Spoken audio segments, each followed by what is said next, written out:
Hi everyone, it's Danielle Mercurio, and I am here to report what you need to know for the first half of May, astrologically speaking, of course. We are in the sun in Taurus. We've been jiving in it for over a week now, and it's giving us this nice, rooted, grounded energy. The problem is, you're probably not feeling grounded right now. You're probably not feeling rooted. And so you're not utilizing it properly. And it's not your fault. And that's because we have the full moon in Scorpio. Its onset is on May 4th at 11:43 p.m. Eastern Time. However, the effects of it have been starting to be felt before it. And it's going to be felt a few days after it too. This is an intense, powerful moon. Scorpio is such a spiritual sign. It has so much strong vibrations. It's an intense force. If you know any Scorpions, they're very intense. They're very at the forefront. They're very in your face. And I'm not saying that in a negative way. I'm just saying it in an actual way. And so that's the kind of energy that's circumferencing us right now. And so you may be feeling a little bit emotional. You may be feeling more sensitive. And so that's why I want us to utilize this Taurus sun energy that we have going on now to help keep us grounded, to help keep us rooted, to help keep us sane, because that's what our Taurus folk do. They help embody what's great about us. They help remind us about who we are.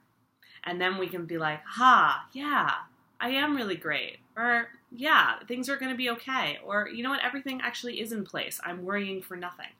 And so I really want you to focus on that during this week and basically the remainder of while we're in Taurus, because this full moon is what's going to set the tone for the rest of the month and really the rest of the summer, honestly, because this full moon is representing what we've been through the past couple months.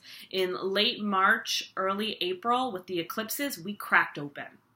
We let go, we surrendered, we went deep. We made a commitment to ourselves to say that we wanted more than what we have going on now.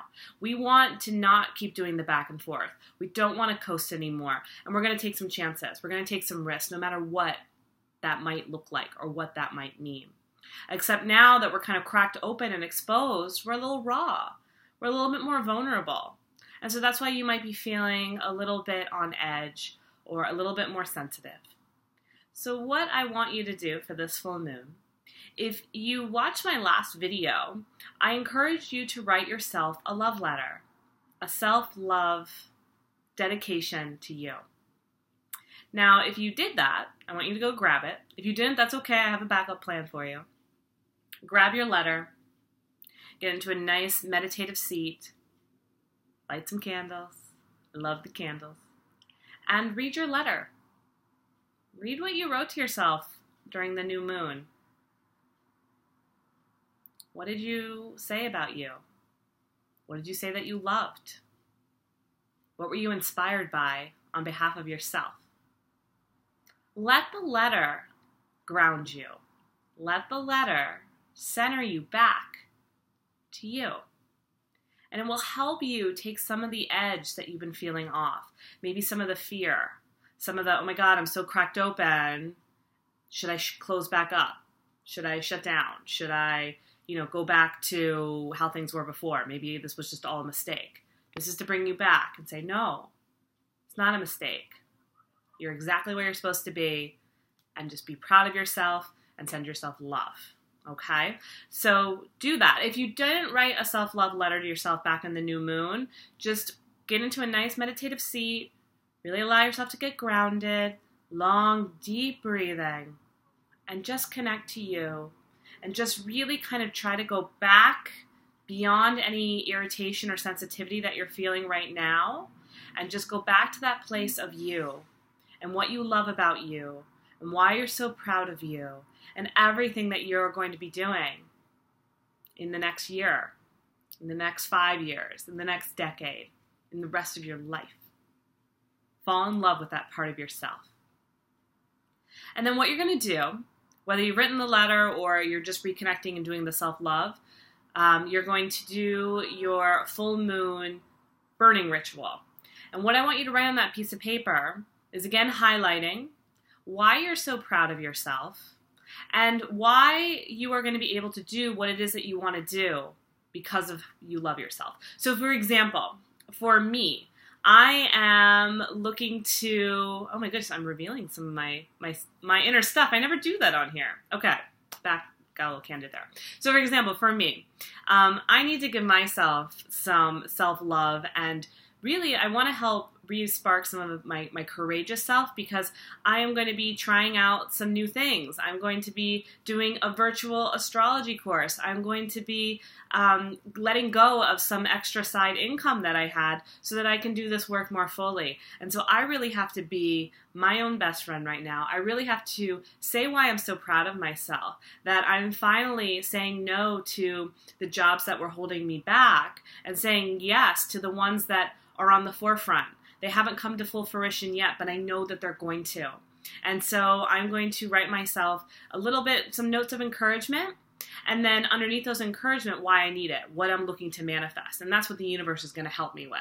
So I'm going to write my note, why I'm freaking awesome, what's going to help kind of inspire me and jazz me up a little bit more.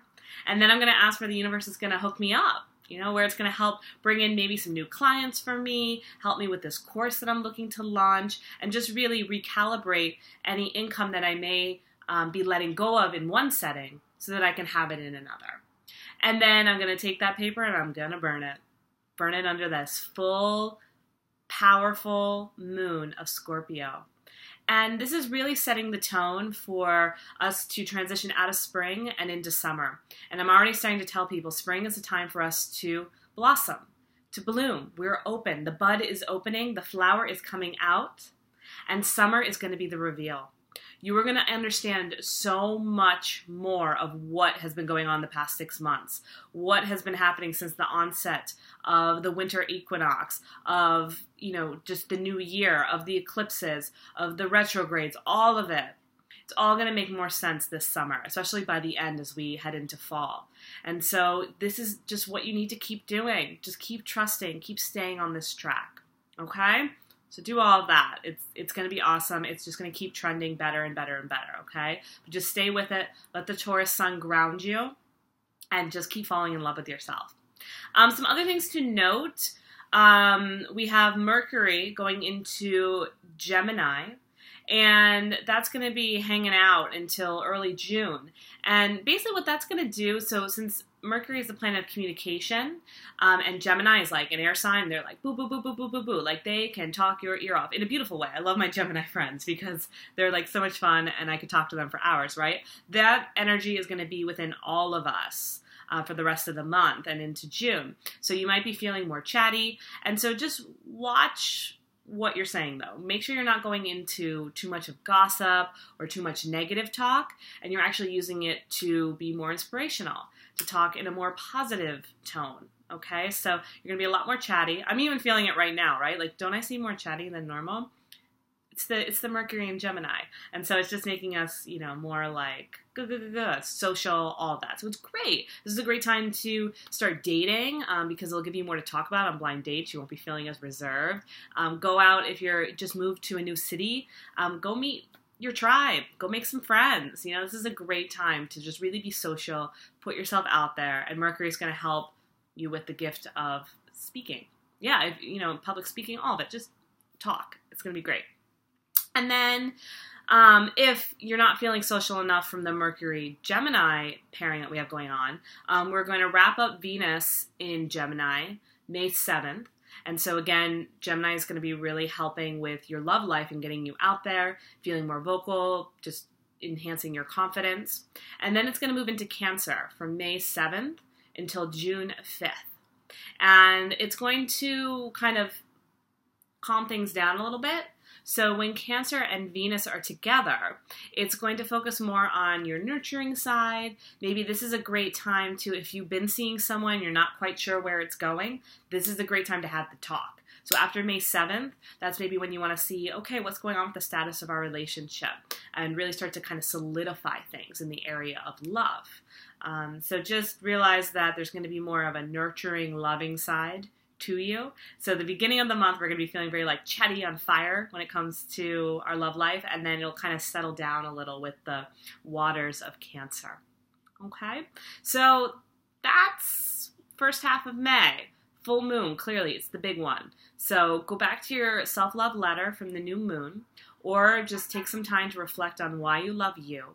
Use it as your inspiration for your full moon manifestation of writing down why you're so amazing, why you're so inspired by you, and based on this, what you're bound to accomplish. And then you're going to offer it up, and the universe is going to snatch it and going to help you make all this a reality as you bloom, as you blossom, and as you continue to see why everything has been happening the way it has, and continue to watch it all unfold and fall into place throughout the summer. And then with our Mercury Gemini, feeling more chatty, more talkative, get yourself out there, speak. It's okay. You have a beautiful universal force backing you. And then our love life, just continue to be social until May 7th. And then after that point, solidifying our love relationships and just, bringing in more nurture, more just kind of homebody, just reeling it all in, I guess is the best way to put it. So there you have it. First half of May. You guys are amazing. We're almost to this, the first half of the year, and I just want to say you're fabulous. And I wanted to pull a card for you also. I'm going to do that too while I'm shuffling and saying how fabulous you are. But you are, and you've just been working so hard. You've been staying in it. You've been trusting. You've been keeping the faith, and it's just been beautiful. And I'm just so inspired by all of you and so in awe. So your card from the Angel Tarot deck for this first half of May is the Six of Earth.